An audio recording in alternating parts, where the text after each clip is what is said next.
नमस्कार, स्वागत है आपका। आपके साथ में हूं राम मोहन शर्मा। आप देख रहे हैं ब्रेकिंग एट 4। और पहली अहम और बड़ी खबर यह है कि भोपाल में कई जगहों पर बेड की कमी है, कई जगहों पर ऑक्सीजन की कमी है। और भोपाल के एम्स के सामने तो यह बोर्ड लगा दिया गया है जो इस वक्त आप पढ़ रहे हैं। बोर्ड लगाकर यह जानकारी दी जा रही है कि यहां पर बेड उपलब्ध नहीं है। जितने भी बेड थे वो सारे के सारे भर गए हैं। ऐसे में मरीज एम्स में भर्ती होना चाहते हैं तो उन्हें लंबा इंतजार करना पड़ेगा। कोविड इमरजेंसी अभी सभी बेड फुल हैं, यानी कोई कोशिश भी ना करे, कोई पूछे भी ना, रिसेप्शन पे आके किसी को डिस्टर्ब भी ना किया जाए। यह साफ लिख दिया गया है, नोटिस लगा दिया गया है, कोविड इमरजेंसी। और ये तस्वीरें भोपाल एम्स की हैं जहां यह साफ लिख दिया गया है कि अभी सभी बेड फुल हैं। ये तस्वीर भी आपको दिखा रहे हैं। और सवाल इसी बात का कि जब अस्पताल फुल हैं तो फिर मरीज जाएं कहां? क्या क्या वैकल्पिक व्यवस्थाएं उनके लिए की जा रही हैं? और जहां वैकल्पिक व्यवस्थाएं हैं वहां क्या ऑक्सीजन का इंतजाम है? क्योंकि इस वक्त जो सबसे बड़ी चिंता तीमारदारों की है, मरीजों की है, वो यही है कि क्या उन्हें ऑक्सीजन बेड उपलब्ध हो पा रहे हैं। हम मौजूद हैं भोपाल एम्स में और यहाँ पर एक बोर्ड आपको नज़र आ रहा होगा।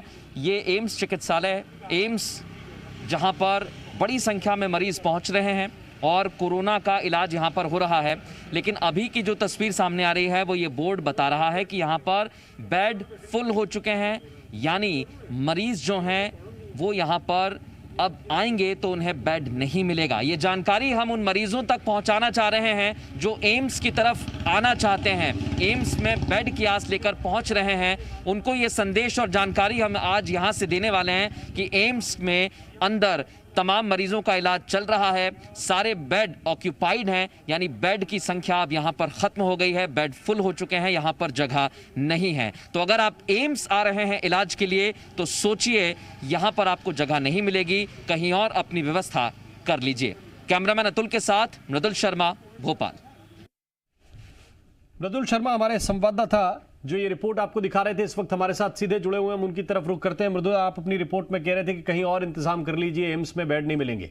एम्स की व्यवस्था तो बताइए, लेकिन क्या सरकार और अधिकारी ये बताने में सक्षम है कि वो वैकल्पिक व्यवस्था कहां हो सकती है?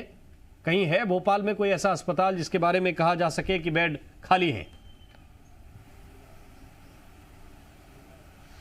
बिल्कुल नहीं राम, इसका जवाब है नहीं। ऐसा कोई अस्पताल नहीं है जहां पर यह दावा किया जा सके कि यहां पर बेड खाली है और यहां पर आपको बेड मिल जाएंगे।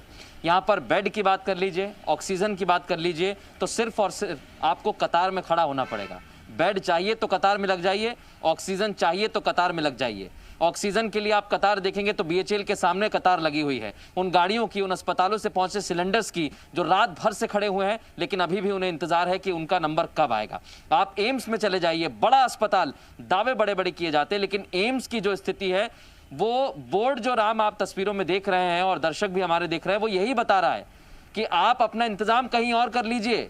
ये जो एम्स अस्पताल है जिसकी इतनी बड़ी बिल्डिंग है, तमाम व्यवस्थाएं की गई हैं, वो सब कुछ अब ऑक्यूपाइड है, यानी वहां पर मरीज पहुंच चुके हैं और उनका इलाज चल रहा है, आपका नंबर नहीं आएगा। और बाकी अस्पतालों की स्थिति भी इससे अलग नहीं है राम। तो हम समझ सकते हैं कि बेड, ऑक्सीजन और शमशान घाट में भी सिर्फ और सिर्फ कतार लग रही है। व्यवस्थाओं के दावे जरूर किए जा रहे हैं लेकिन वो जमीनी स्तर पर नहीं है। हाँ, आपको अगर होम आइसोलेशन में रहना है या आप एसिम्प्टोमेटिक हैं या आपको कोरोना की वजह से इतनी दिक्कतें नहीं हैं तो आपको आसानी से बेड कोई ना कोई मिल जाएगा। लेकिन आपको अगर ऑक्सीजन बेड चाहिए, आईसीयू में जगह चाहिए, तो आपको शायद ऐसा कोई अस्पताल भोपाल में नहीं बचा है या आसपास नहीं बचा है कि वहां आपको जगह मिल जाए।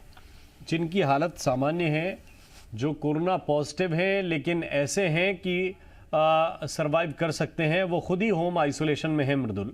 वो नहीं चाहते कि वो इन अव्यवस्थाओं के बीच सिस्टम पर अतिरिक्त बोझ बढ़ाएं, अतिरिक्त परेशानी वो व्यवस्था के लिए बन जाएं। वो अपने घर पर ही आइसोलेट होकर अपना इलाज करवाना ज़्यादा पसंद कर रहे हैं। समस्या तो उन्हीं के साथ है जिनकी हालत ऐसी है कि उनका ऑक्सीजन लेवल गिर रहा है या इन्फेक्शन लंग्स में बढ़ रहा है। वही लोग अस्पताल की तरफ दौड़ते हैं। उनके लिए कुछ वैकल्पिक इंतजाम करने की बात क्या सिस्टम कर रहा है? क्या अतिरिक्त व्यवस्थाएं बढ़ाने की बात कही जा रही है या फिर आखिरी विकल्प यही बोर्ड है जो आप हमें दिखा रहे हैं कि असुविधा के लिए खेद है। बिल्कुल, ये असुविधा के लिए जो खेद की तस्वीर आप देख रहे हैं राम, ये आज भी नहीं है, ये कल भी ऐसी ही थी। कल जब हमने तमाम तस्वीरें देखी अलग अलग अस्पतालों की, तो वहां पर भी कुछ ऐसे ही बोर्ड हमें दिखाई दे रहे थे जहां पर लिखा हुआ था कि असुविधा के लिए खेद है। और आज भी कुछ तस्वीर बदली नहीं है, एक के बाद एक अब सिर्फ और सिर्फ संख्या बढ़ रही है राम उन अस्पतालों की जहां पर ये बोर्ड लग रहा है। आप देखिए, मुख्यमंत्री का जो गृह जिला है सीहोर, कांग्रेस पार्टी आरोप लगा रही है कि वहां पर भी ऐसा ही बोर्ड लगा। हालांकि आनन फानन में फिर वहां पर व्यवस्थाएं करने के दावे किए गए, लेकिन भोपाल में जब आ जाएंगे तो एम्स के सामने ये बोर्ड लगा है। कुछ अस्पतालों में जाएंगे तो वहां पर राम ये कह दिया जाता है कि ऑक्सीजन मात्र 1 से 2 घंटे की बची हुई है, फिर वो तुरंत गाड़ी पहुंचा देते हैं BHEL के सामने, तो वहां पर भी यही कहा जाता है कि असुविधा के लिए खेद है। नंबर्स की अगर बात करेंगे तो इतने लोग सिलेंडर भरवाने के लिए पहुंच रहे हैं कि ये BHEL प्रबंधन के लिए भी अब चुनौती हो गया है, क्योंकि वहां पर जो ऑक्सीजन का प्रोडक्शन होता है वो उनके लिए किया जाता है, इंडस्ट्रीज के लिए किया जाता है, लेकिन वहां पर अस्पतालों से भी सिलेंडर पहुंच रहे हैं। तो आप अस्पतालों में चले जाइए, वहां पर भी ऐसे ही बोर्ड की असुविधा के लिए खेद है। ऑक्सीजन भरवाने के लिए जाइए तो वहां पर भी आपको ऐसे ही बोर्ड नजर आ रहे हैं।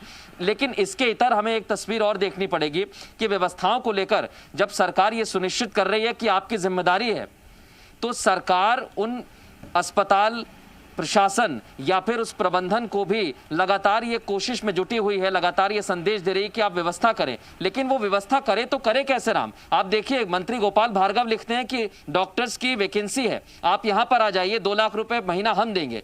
तो तमाम मंत्री जब इस तरीके के पोस्ट करेंगे तो ये समझ सकते हैं आपकी व्यवस्था राम जमीन पर क्या होगी और क्या यहाँ पर लोगों को बेड मिलेंगे, क्या ऑक्सीजन मिलेगी। बहुत बहुत धन्यवाद ये तस्वीर हम तक पहुंचाने के लिए, दिखाने के लिए। मृदुल शर्मा, आपका इस अपडेट को हम तक पहुंचाने के लिए।